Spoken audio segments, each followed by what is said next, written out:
खूनी कुआं। सीमा गर्मियों की छुट्टियों में अपनी नानी के गांव आई थी। सीमा नानी के घर पहुंचने के बाद अपनी नानी के पैर छूती है और उनसे आशीर्वाद लेती है। तभी उसकी नानी उससे कहती है, इतनी बड़ी हो गई मेरी सीमा, चल जल्दी से हाथ मुंह धो ले, मैं तेरे लिए खाना लगा देती हूँ। भूख लगी होगी ना? हाँ नानी, भूख तो लग रही है मुझे, आपके हाथ के बने हुए पीले दाल और चावल खाने की। कितना टाइम हो गया है मुझे आपके हाथ का बना हुआ दाल चावल खाए हुए। तू तो नौकरी में व्यस्त थी, तो तुझे कहाँ से टाइम मिलेगा अपनी नानी के लिए? और जब इतने टाइम बाद आई है तो ज्यादा टाइम के लिए रुक कर जाएगी तू। हाँ नानी, इस बार पूरे 2 महीने के लिए आई हूँ। सीमा की नानी अंदर जाकर उसके लिए खाना बनाने लगती है। सीमा कमरे में अकेली होती है, तभी उसे किसी औरत के रोने की आवाज सुनाई देती है। वो कभी खिड़की से बाहर झांकती है तो कभी दरवाजे से बाहर झांकती है। उसे समझ में नहीं आ रहा होता है कि आखिर रो कौन रहा है। तभी नानी खाना लेकर आ जाती है। वो अपनी नानी से कहती है, नानी, कोई औरत रो रही है क्या? मैं जब से यहाँ आई हूँ तब से मुझे यहाँ किसी औरत की रोने की आवाज आ रही है। हे भगवान, कहीं ये वही तो नहीं? बोलो ना नानी। अरे कोई नहीं रो रहा, ये तेरे मन का वहम है। और तू ना अब खाना खा ले, ज्यादा यहाँ वहाँ की बातों में ध्यान मत दिया कर। जल्दी से खाना खा और फिर मेरे साथ आ जा मेरे कमरे में, दोनों बैठकर खूब सारी बातें करेंगे। ऐसे ही अगले दिन सीमा अपनी नानी के साथ गांव के बाजार जा रही होती है। उसी रास्ते में फिर से किसी औरत के रोने की आवाज आती है। वो अपनी नानी से कहती है, अरे नानी, क्या सच में तुम्हें अभी भी किसी औरत की रोने की आवाज नहीं सुनाई दे रही? मुझे किसी औरत की बहुत बुरी तरीके से रोने और चीखने की आवाजें आ रही है। मैं बहुत परेशान हूँ नानी, आखिर ये कौन है? मुझे लगता है कि सीमा को शहर भेज देना चाहिए, यहाँ रहना उसके लिए ठीक नहीं।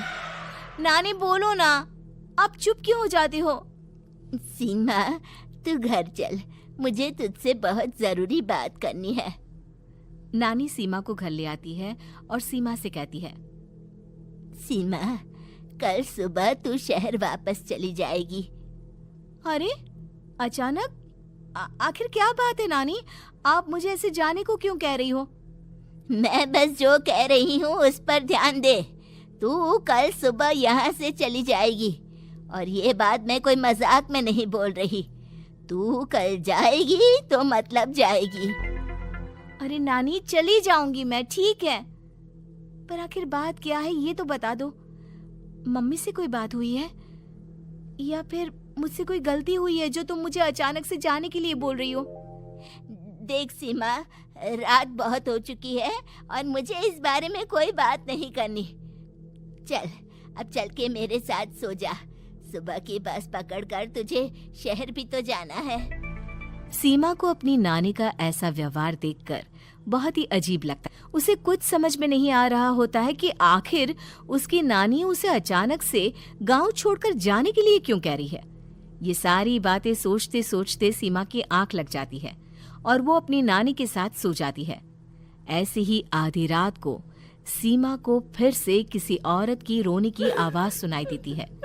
वो उस औरत की आवाज सुनकर बार बार करवटें बदल रही होती है और तभी उसे सपने में भी एक अजीब सी औरत की परछाई दिखाई देती है, जो इतना चीख चीख कर रो रही होती है कि सीमा डरकर उठ जाती है। वो पूरे पसीने पसीने हो रही होती है। वो अपने आसपास देखती है तो घर में बिल्कुल शांति का माहौल होता है। सीमा घबरा जाती है। वो अपनी नानी को जगाने की कोशिश करती है, मगर उसकी नानी नहीं जगती। सीमा को फिर से उस औरत की रोने की आवाज सुनाई देती है। आखिरकार सीमा अपने आप को रोक नहीं पाती और वो घर का दरवाजा खोलकर बाहर निकलती है। आखिर ये माजरा क्या है? आज तो मैं पता करके रहूंगी। अब आवाज का पीछा करते हुए सीमा आधी रात को गांव के चौपाल के पास बने कुएं के पास पहुंच जाती है, जहां कुएं की चारों ओर बेड़ियां लगी होती हैं उन बेड़ियों में लगे हुए ताले के साथ एक लाल रंग का कपड़ा और माता रानी का कलावा बंधा होता है।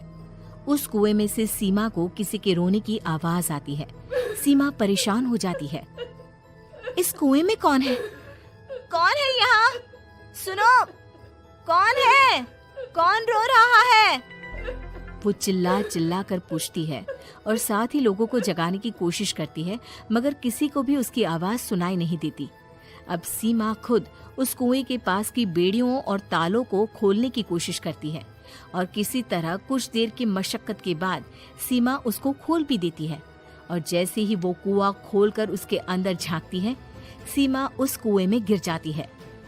इतने में उसकी नानी की नींद भी खुल जाती है और सीमा को पास ना देखकर नानी परेशान हो जाती है। नानी घबराकर पूरे घर में उसे ढूंढने की कोशिश करती है, जिसके बाद उसकी नानी और सभी लोग उस खूनी कुएं के पास जाते हैं और सीमा की नानी कुएं के पास खड़ी होती है। सभी गांव वालों और सीमा की नानी को सीमा के चिल्लाने की आवाज आती है। बचाओ, कोई मुझे बचाओ। मेरी बच्ची, हम आ गए, हम तुझे बचा लेंगे। नानी, मुझे यहाँ बहुत डर लग रहा है। यहाँ इंसान की कटी हुई मुंडिया, हाथ, पैर और कंकाल है और खून भी है। नानी, मुझे डर लग रहा है। आप सब मेरी मदद कीजिए, नहीं तो ये खूनी कुआं मेरी बच्ची को भी खा जाएगा। अरे मुझे तो ये समझ में नहीं आ रहा कि आखिर इस खूनी कुएं को खोला किसने। सालों पहले इसको इतनी मुश्किलों के बाद तांत्रिक बाबा ने बंद किया था। अरे पूरा गांव खूनी कुएं के बारे में अच्छे से जानता है, तो कोई भी जानबूझकर तो ऐसा करेगा नहीं। मतलब किसी ने अनजाने में इसे खोल दिया है भैया। सीमा को इस बारे में मालूम नहीं था और जब से वो यहाँ आई थी तभी से उसे किसी औरत के रोने की आवाजें भी सुनाई दे रही थी। कहीं सीमा ने ही तो उसे नहीं खोला। अगर ऐसा है तो फिर सीमा का बचना बहुत मुश्किल है। वहीं कुएं के अंदर सीमा रोते हुए बैठी होती है कि उसे आवाज सुनाई देती है जो कुएं के बाहर खड़े गांव वालों में से किसी को सुनाई नहीं देता। आज सालों के बाद मुझे ताजा खून मिलेगा। तेरा खून पीकर आज मैं अपनी प्यास बुझाऊंगा।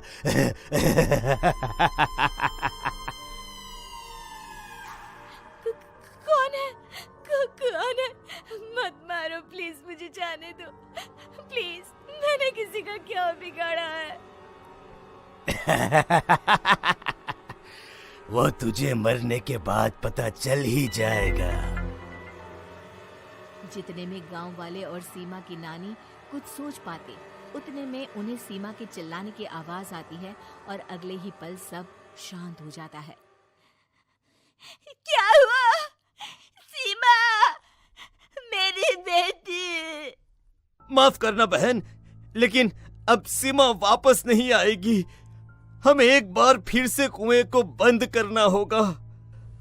गांव वाले तभी तांत्रिक को बुला कर लाते हैं। एक बार फिर अपनी शक्ति से तांत्रिक बाबा उस कुएं को हमेशा हमेशा के लिए बंद कर देते हैं और वहां एक बोर्ड लगा दिया जाता है कि यहाँ आना मना है।